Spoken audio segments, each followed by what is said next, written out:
Hello, ನಮಸ್ತೆ, ನಮಸ್ಕಾರ.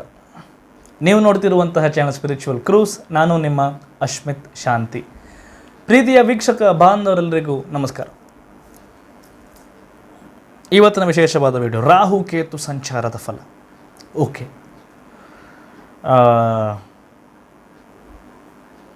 ಇದು ರಾಹು ಕೇತು ಸಂಚಾರ ಪ್ರತಿ ವರ್ಷ ಬಂದಾಗ ಬೇರೆ ಬೇರೆ ಎರಡು ರೀತಿ ರಾಹುವಿನ ಸಂಚಾರದ ಸಮಯಗಳಿರುತ್ತೆ. ಒಂದು ಮೀನ್ ನೋಡ್ಸ್ ಅಂತ ನಾವು ಹೇಳ್ತೇವೆ, ಇನ್ನೊಂದು ಟ್ರೂ ನೋಡ್ಸ್ ಅಂತ ಹೇಳ್ತೇವೆ. ಓಕೆ, ಎರಡು ಪದ್ಧತಿಗಳಿದೆ ರಾಹುವ ಸಂಚಾರ. ಯಾಕೆಂದರೆ ರಾಹು ಛಾಯಾಗ್ರಹ ಅಲ್ಲ, ಪ್ಲ್ಯಾನೆಟ್ ಅಲ್ಲ ರಾಹು. ಸೊ ಛಾಯಾಗ್ರಹ ಇರುವಾಗ ಎರಡು ರೀತಿಯಾದಂತಹ ಲೆಕ್ಕಾಚಾರಗಳು ಇದರಲ್ಲಿ ಬರುತ್ತೆ. ನೀವು ಪಂಚಾಂಗಗಳಲ್ಲಿ ನೋಡಿದರೆ ಮತ್ತು ಆಲ್ಮೋಸ್ಟ್ ಒಂದು 99% ಜ್ಯೋತಿಷ್ಯರು ಫಾಲೋ ಮಾಡುವಂತಹ ಪದ್ಧತಿ ನೀವು ನೋಡಿದರೆ, ರಾಹು ಸಂಚಾರ ಆಗಿದ್ದು ಹೋದ ತಿಂಗಳು ಮೇ 18ನೇ ತಾರೀಕು ಮೀನ್ ನೋಟ್ಸ್ ಪ್ರಕಾರ ಸಂಚಾರ ಆಗಿದೆ. ಇನ್ನು 1% ಜ್ಯೋತಿಷ್ಯರು, ಸ್ವಲ್ಪ ನನ್ನಂಥವರು, ಟ್ರೂ ನೋಟ್ಸ್ ಫಾಲೋ ಮಾಡ್ತಾರೆ. ಟ್ರೂ ನೋಟ್ಸಲ್ಲಿ ರಾಹು ನಿಜವಾಗಿ ಸಂಚಾರ, ಟ್ರೂ ಅಂತ ನಿಮ್ಗೆ ಗೊತ್ತಾಗುತ್ತೆ, ಟ್ರೂ ಅಂದರೆ ನಿಜ ಅಂತ ಅರ್ಥ. ಓಕೆ, ಟ್ರೂ ನೋಟ್ಸ್ ಪ್ರಕಾರ ರಾಹು ನಿಜವಾಗಿ ಸಂಚಾರ ಆಗುವಂಥದ್ದು ಆಗಿದ್ದು 30 ಮೇ 2025. ಅಂದರೆ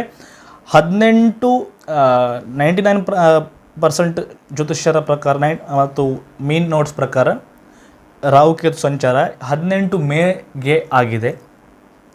ಮತ್ತು ಟ್ರೂ ನೋಟ್ಸ್ ಪ್ರಕಾರ, ನಾನು ಫಾಲೋ ಮಾಡುವಂಥ ಪದ್ಧತಿ ಪ್ರಕಾರ 30 ಮೇ 2025ಕ್ಕೆ ರಾಹು ಕೇತು ಸಂಚಾರ ಆಗಿದೆ.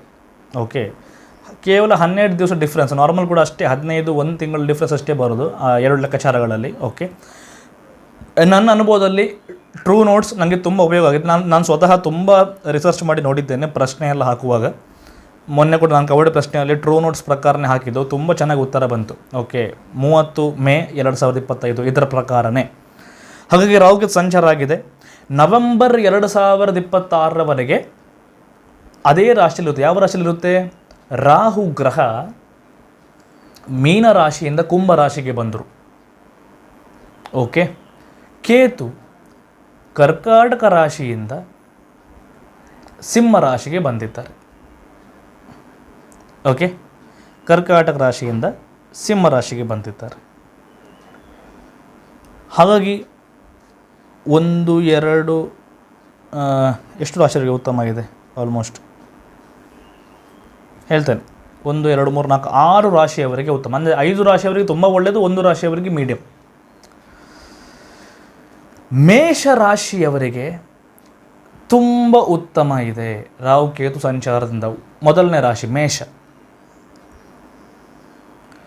ಎರಡನೇ ಉತ್ತಮ ಇರುವಂತಹ ರಾಶಿ ಯಾವುದು ಅಂತಂದರೆ ಅದು ಮಿಥುನ ರಾಶಿ. ಮಿಥುನ ರಾಶಿಯವರಿಗೆ ಕೂಡ ಉತ್ತಮ ಇದೆ ರಾಹು ಕೇತು ಸಂಚಾರದಿಂದ.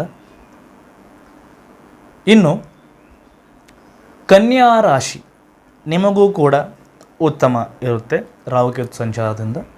ಸೊ ಮೇಷರಾಶಿ, ಮಿಥುನ ರಾಶಿ, ಕನ್ಯಾ ರಾಶಿ 3 ರಾಶಿ ಆಯಿತು. 4ನೇ ರಾಶಿ ಯಾವುದು ಅಂತಂದರೆ ತುಲಾ ರಾಶಿ.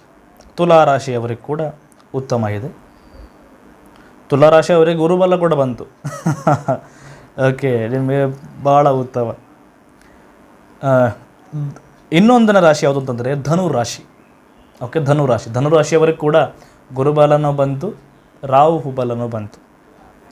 ಸೊ 5 ರಾಶಿ ಆಯಿತು. ಇನ್ನು 6 ರಾಶಿ ನಾನು ಹೇಳ್ತೇನೆ ನಿಮಗೆ. ಒಂದು ಮೇಷ, ಮಿಥುನ, ಕನ್ಯಾ, ತುಲಾ ಮತ್ತು ಧನು. ಈ 5 ರಾಶಿಯವರಿಗೆ ಸಂಪೂರ್ಣ ರಾಹು ಕೇತುವಿಂದ ಉತ್ತಮವಾಗಿರುತ್ತೆ. ಇನ್ನು 50-50 ಇರುವಂತಹ, ಅಂದರೆ 50% ಒಳ್ಳೆಯದು, 50% ಕೆಟ್ಟದ್ದು ರಾಹು ಕೇತು ಸಂಚಾರದಿಂದ. ಇದು ಯಾರಿಗೆ ಅಂತಂದರೆ ವೃಷಭ ರಾಶಿ. ಓಕೆ, ವೃಷಭ ರಾಶಿಗೆ ತುಂಬ ಉತ್ತಮನಾಗ್ಬೋದು, ತುಂಬ ಸಮಸ್ಯೆನೂ ಕೊಡ್ಬೋದು. ಎರಡರಲ್ಲಿ ಒಂದು 50-50 ಇರುತ್ತೆ. ಓಕೆ, ಹಾಗಾಗಿ ವೃಷಭ ಕೂಡ ನಾನು ಇನ್ಕ್ಲೂಡ್ ಮಾಡ್ತೇನೆ ಮಧ್ಯಮ ಫಲ ಅಂತ ಹೇಳೋದಕ್ಕೆ. ಓಕೆ, ಸೊ ಮೇಷರಾಶಿ, ಮಿಥುನ ರಾಶಿ, ಕನ್ಯಾ ರಾಶಿ, ತುಲಾ ರಾಶಿ, ಧನು ರಾಶಿ 5 ರಾಶಿಯವರಿಗೆ ರಾಹು ಕೇತು ಸಂಚಾರದಿಂದ ಅತಿ ಉತ್ತಮ. ವೃಷಭ ರಾಶಿಯವರಿಗೆ ಮಧ್ಯಮ ಫಲ ಇರುತ್ತೆ, ಉತ್ತಮವಾಗಿರುತ್ತೆ, ಪ್ರಾಬ್ಲಮ್ ಇಲ್ಲ. ಹಾಗಾಗಿ ಇದು ಕೇವಲ ಜನರ ಫಲ, ಜಾತಕ ಫಲ ಅಲ್ಲ. ನಿಮಗೆ ಸಂಪೂರ್ಣ ಜಾತಕದಲ್ಲಿ ನೋಡಿಬಿಟ್ಟು ಯಾವ್ಯಾವ ರೀತಿ ನಿಮಗೆ ಫಲ ಸಿಗುತ್ತೆ ಅಂತ ಗೊತ್ತಾಗಬೇಕು ಅಂತಂದರೆ ಇದೇ ಬರುವಂಥ ವಾಟ್ಸಪ್ ನಂಬರಿಗೆ ವಾಟ್ಸಪ್ ಮಾಡಿ ಅಥವಾ ಇಮೇಲ್ ಮಾಡಿಬಿಡಿ. ಸಂಪೂರ್ಣವಾಗಿ ಜಾತಕ ಪರಿಶೀಲನೆ ಮಾಡಿ ಎಲ್ಲ ವಿಚಾರ ತಿಳಿಸ್ಬೋದು. ನಿಮಗೆ ವಿಡಿಯೋ ಇಷ್ಟ ಆಗಿದ್ದಲ್ಲಿ ಲೈಕ್ ಮಾಡಿ, ಶೇರ್ ಮಾಡಿ, ಸಬ್ಸ್ಕ್ರೈಬ್ ಮಾಡಿ, ಪಕ್ಕದಲ್ಲಿ ಬೆಲ್ ಬಟನ್ ಬರ್ತೀವಿ, ಬೆಲ್ ಕ್ಲಿಕ್ ಮಾಡಿ, ಹಾಗೂ ಆಲ್ ಅಂತ ಮಾಡ್ಕೊಂಬೇಡಿ. ನಾನು ಇನ್ನು ಮುಂದೆ ಮಾಡುವಂಥ ವಿಶೇಷ ವೀಡಿಯೋಗಳು ನಿಮಗೆ ಮೊದಲೇ ಬಂದು ಸೇರುತ್ತೆ. ಅದಷ್ಟು ಎಲ್ರಿಗೂ ಶೇರ್ ಮಾಡಿಬಿಡಿ. ಎಲ್ರಿಗೂ ವಿಚಾರವನ್ನು ತಿಳಿಸಿ ಇನ್ನಷ್ಟು ವಿಶೇಷವಾದ ಮಾಹಿತಿಯೊಂದಿಗೆ ಮತ್ತೆ ಪುನಃ ಬಂದು ನಿಮ್ಮನ್ನು ನಾನು ಭೇಟಿ ಮಾಡುತ್ತೇನೆ. ಅಲ್ಲಿವರು ನಿಮ್ಮೆಲ್ಲರಿಗೂ ನನ್ನ ನಮಸ್ಕಾರ. ಲೋಕ ಸಮಸ್ತಃ ಸುಖಿನೋ ಭವಂತು. ಜೈ ಭದ್ರಕಾಳಿ.